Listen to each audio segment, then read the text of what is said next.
Bonjour Pablo, bonjour Julie, bonjour Sam, bonjour tous les copains.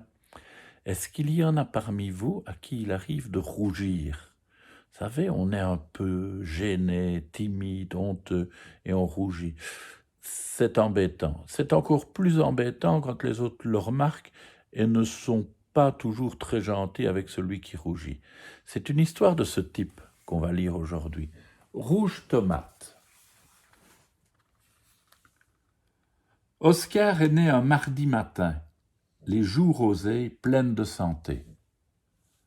Lors d'une visite à la maison, ses cousines s'exclament « Vous avez vu, il est tout rouge. Oh oui, il est rouge comme une tomate. » C'est parce qu'il crie, rassure sa maman. C'est ma petite pomme d'amour, il est à croquer.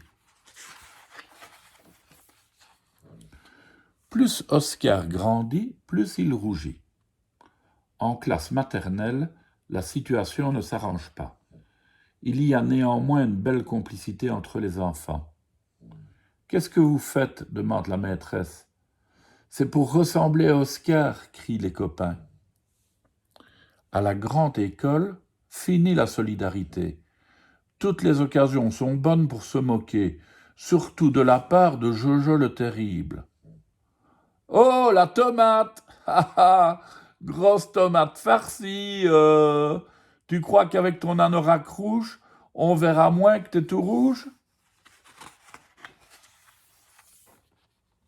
Pauvre Oscar, il ne peut s'empêcher de rougir quand il récite un poème devant la classe, quand il plonge dans la piscine. « Hé, tomate, on voit l'étiquette de ton maillot !» Quand il est assis à côté de Suzy. « Tomate et Fontaine sont amoureux !» Ce soir-là, Oscar est à ramasser à la petite cuillère. « Tu n'es pas rouge tomate, tu es rouge vermeil, ce n'est pas pareil, et ça te va très bien, » le rassure sa maman. Mais Oscar, il trouve ça très moche, le rouge. Il n'aime pas quand ça lui brûle le visage. Alors il essaye de le cacher. Tchoum ! Ce n'est pas si facile.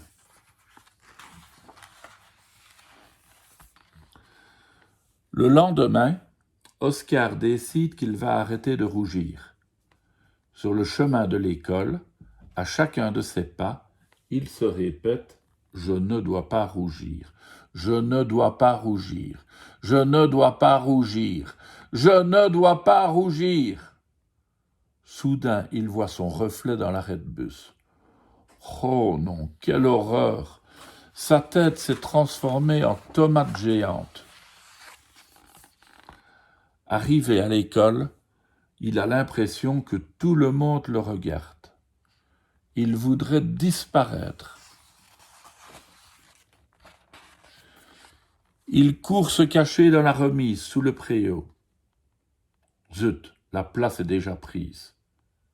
Suzy, Oscar. Ils restent un long moment à parler tous les deux. Tu comprends, j'en ai marre, moi, qu'on me traite de fontaine. C'est vrai que je pleure pour un rien, mais c'est pas une raison pour se moquer. Cet après-midi-là, Madame annonce une grande nouvelle. Nous allons préparer une pièce de théâtre pour la fête de l'école. Les enfants crient de joie, excepté Suzy qui se met à pleurer. « Ça ne va pas, Suzy ?» demande la maîtresse. Oscar se lève.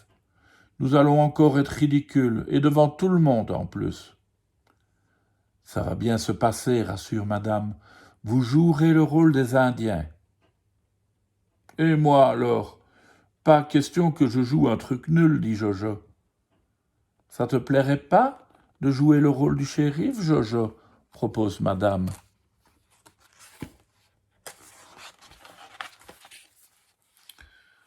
Tous les élèves sont plongés dans les préparatifs du spectacle.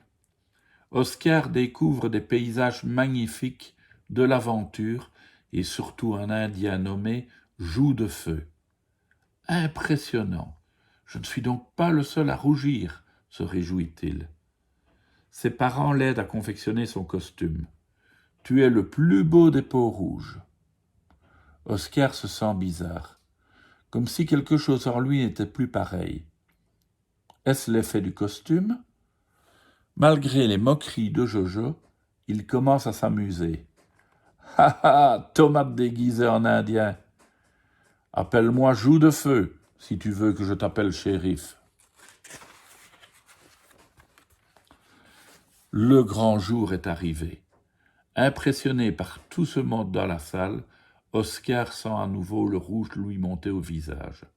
Son cœur s'emballe, ses genoux tremblent. Il respire calmement. « Ça va aller, se dit-il. » Et le spectacle commence.